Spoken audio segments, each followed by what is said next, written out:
Welcome to regular வீட்டு சமையல். பலாக்கொட்டையில் நிறைய வெரைட்டிஸ் பண்ணலாங்க. இது ஒரு டிஃப்ரெண்ட்டான பலாக்கொட்டை ரெசிபி. கேரளா ஸ்பெஷல் சக்கக்குரு மெழுக்கு வரட்டி. அதுக்கு இந்த மாதிரி நல்ல விளைஞ்ச பலாப்பழத்தில் இருக்கிற கொட்டைகளை மட்டும் எடுத்துட்டு இதில் மேலே பிளாஸ்டிக் மாதிரி ஒரு தோல் இருக்குங்க. அந்த தோலை மட்டும் நம்ம நீக்கிடலாம். அந்த பலாக்கொட்டையில் மேலே இருக்கிற ரெட் கலர் தோலை நீக்கணுங்கிற கட்டாயம் இல்லை. இப்படி அந்த பிளாஸ்டிக் கோட்டிங்கை நீக்கினதுக்கப்புறம் ஒரு பவுலில் தண்ணி ஊற்றி எல்லா பலாக்கொட்டைகளையும் தோல் நீக்கி இதில் ஆட் பண்ணிடலாம். அவ்வளோதாங்க.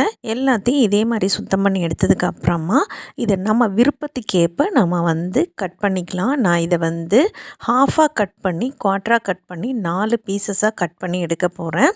உங்கள் விருப்பத்துக்கேற்ப இதை ரவுண்ட் ஷேப்பாகவோ இல்லை சின்ன சின்ன க்யூப்ஸாக கூட கட் பண்ணி நம்ம ஆட் பண்ணிக்கலாம். அது நம்ம விருப்பம். நமக்கு டேஸ்ட்டு தான் முக்கியம்.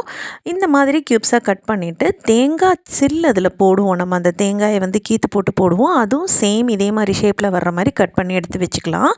இப்போ ஒரு மண் பானையிலையோ பேன்லேயோ ஒரு டம்ளர் தண்ணி ஆட் பண்ணிவிட்டு கொஞ்சமாக மஞ்சத்தூள் போட்டு அதில் காரத்துக்கு தேவைப்படுறவங்க மிளகா வத்தலோ மிளகாத்தூளோ இல்லை பச்சை மிளகாய் ஆட் பண்ணிக்கலாம். பட் அவ்வளோ காரம் தேவையில்லை அப்படிங்கிறதுனால ஜஸ்ட்டு மஞ்சத்தூளில் நம்ம பலாக்கொட்டைகளை ஆட் பண்ணிவிட்டு நல்லா கொதி வந்ததுக்கு அப்புறமா நம்ம இதில் தேவைக்கேற்ப உப்பையும் சேர்த்து மூடி போட்டு ஒரு 8லேருந்து 9 நிமிஷம் வேக விட்டோம் அப்படின்னா நமக்கு பலாக்கொட்டைகள் நல்லா வெந்து வந்துடும்.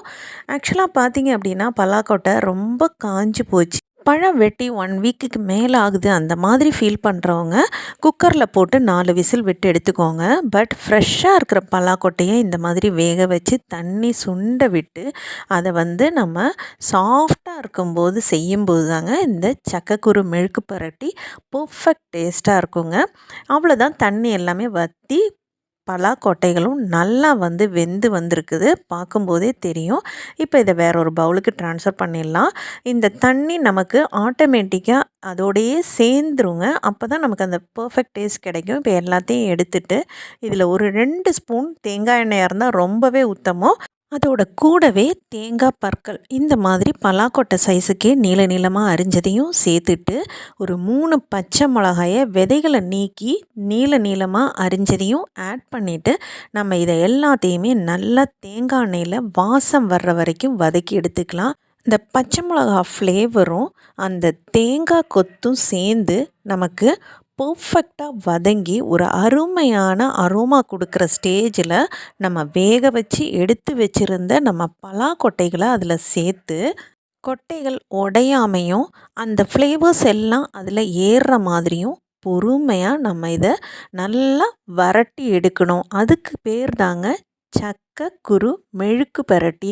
சக்கக்குரு அப்படிங்கிறது பலாக்கொட்டையை சொல்லுவாங்க. மெழுக்கு பரட்டி அப்படிங்கிறது மெழுகு மாதிரி அந்த தேங்காய் பச்சை மிளகா அந்த ஆயில் எல்லாமே அந்த பலாக்கொட்டையில் ஆட் ஆகி வர்றதுக்கு பேர் தாங்க நமக்கு ஒன்று மேலே ஒன்று கோட்டாகி கிடைக்கும். அதை தாங்க நம்ம மெழுக்கு பரட்டி, அப்படி இல்லைன்னா மெழுக்கு வரட்டின்னு சொல்லுவாங்க.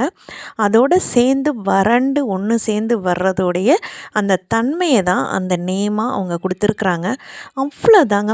பர்ஃபெக்டாக ஃப்ளேவர்ஃபுல்லாக பலாக்கொட்டை மெழுக்கு பரட்டி தயார். ஒரு தடவை செஞ்சு பாருங்கள். கண்டிப்பாக நெக்ஸ்ட் டைம் பலாக்கொட்டை கிடைக்கும்போது இதே மாதிரி செஞ்சு கொடுங்கன்னு கேட்டு வாங்கி சாப்பிடுவாங்க.